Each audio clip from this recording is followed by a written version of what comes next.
Araka ny hitantsika teo amin'ny lohatenim-baovao teo dia tenibohatra ala tanimbary tafiditra ao anatin'ilay toerana nanaovan'ny sinoa fitsirihana arakasain'izy ireo hotrandrana avokoa ireo ao amin'ny commune Tatamalaza ao amin'ny distrikan'ny Fandrinina. Totaly eo amin'ny 4.4 kilometatra tora-droa ireo tany ireo raha ny fitantaran'ireo mponina any toerana. Zora Kotondrina.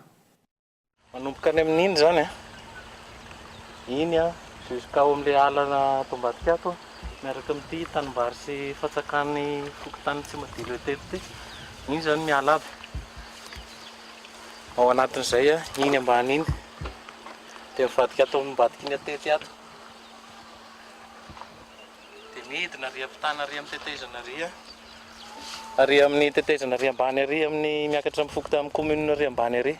Any zany lalan-drano misy an'ireny ino moa volamena sy silambato mamiratra regny. Any izy aby. Tafiditra ao anatin'ny faritra na ny perimetra efa nanaovan'ny sinoa fitsirihana arakasain'izy ireo trandrana avokoa ireto tany voatondro teo ireto. Tanimbary, ala, tendrombohitra sy ny sisa. Mirefy 4.4 kilometatra tora-droa amin'ny vol d'oiseau izay no refin'ny tany nahazon'ireo sinoa fahazon-dalana na ny permis eto amin'ny commune Tatamalaza. 12 kilometatra miala ny renivohitry ny distrikan'ny Fandrinina.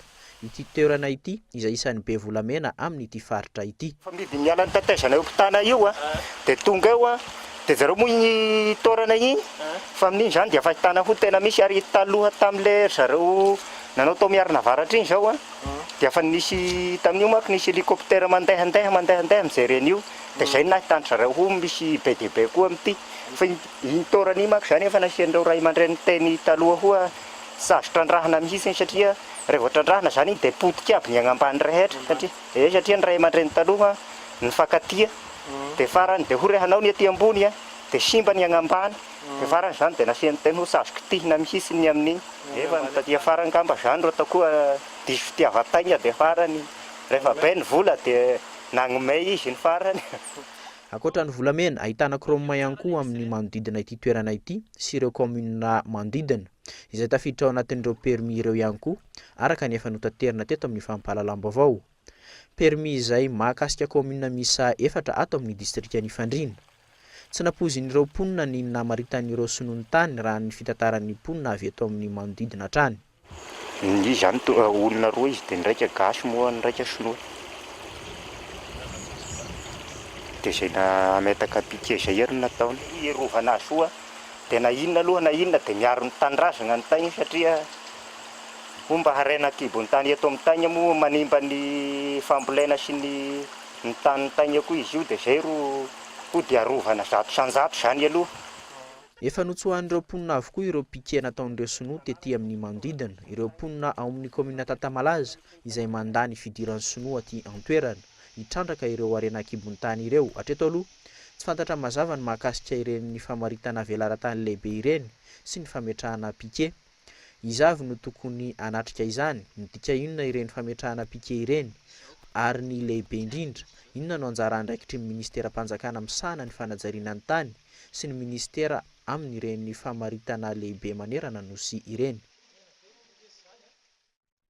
Nanao hetsika ny mponina ao amin'ny commune Tatamalaza ny alatsinainy teo ho fanoherana ny ambaran'izy ireo fa fivarotana tanindrazana izay nataony ben'ny tanàna tamin'ny tindry mitoraka ity modeny kabary Akalamanjana ny ben'ny tanàna niezaka nitondra fanazavana sy nanadio tena. Zora Kotondrina trany.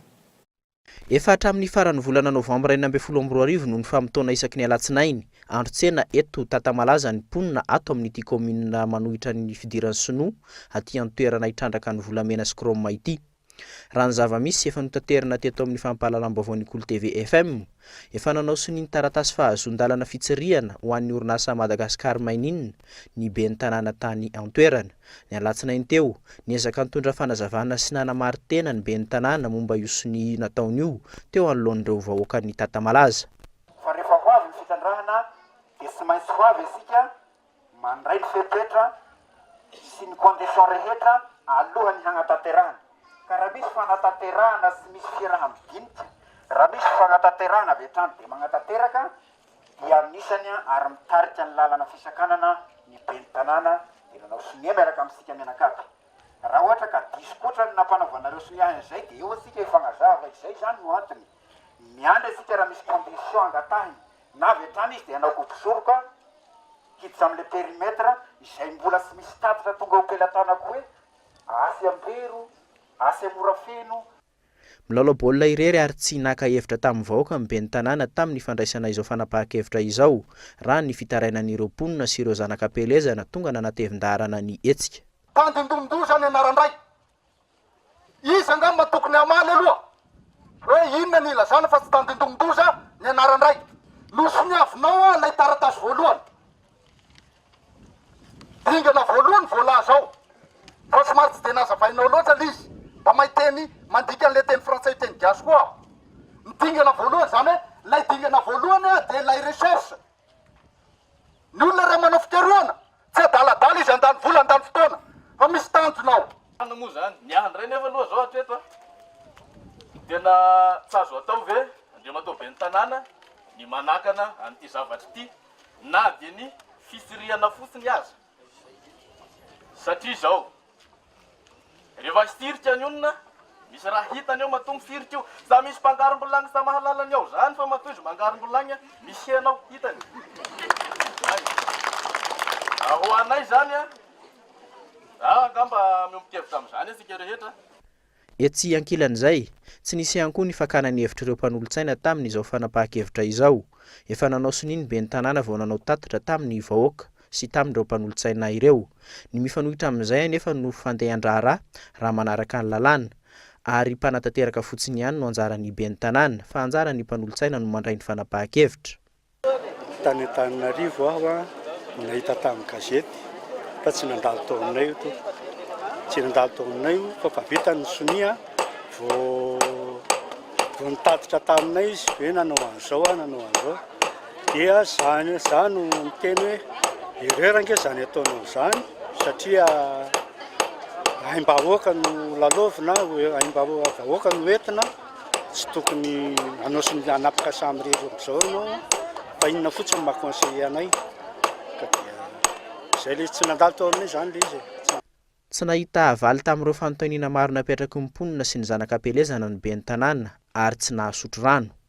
Ahoana moa ny asa iny ben'ny tanàna sika eto zay nametrahasika vahoaka Nambero vahoaka ny Tatamalaza fitokisana anao soniany voalohany dia izy no miteny amintsika fa tsy anao soniany faharoa izy.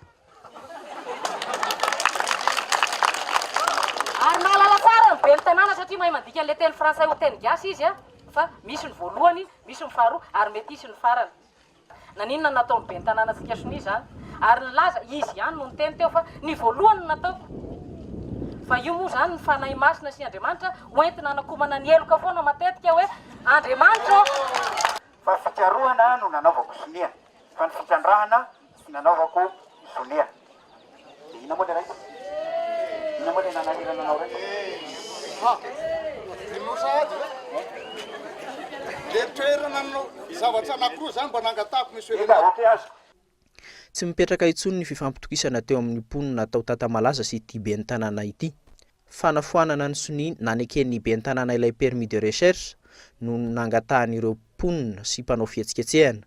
Saingy fanambarana fanohanana ny mponina amin'ny fanoherana ny fidiran'ny sinoa fotsiny ihany no nataon'ny ben'ny tanàna.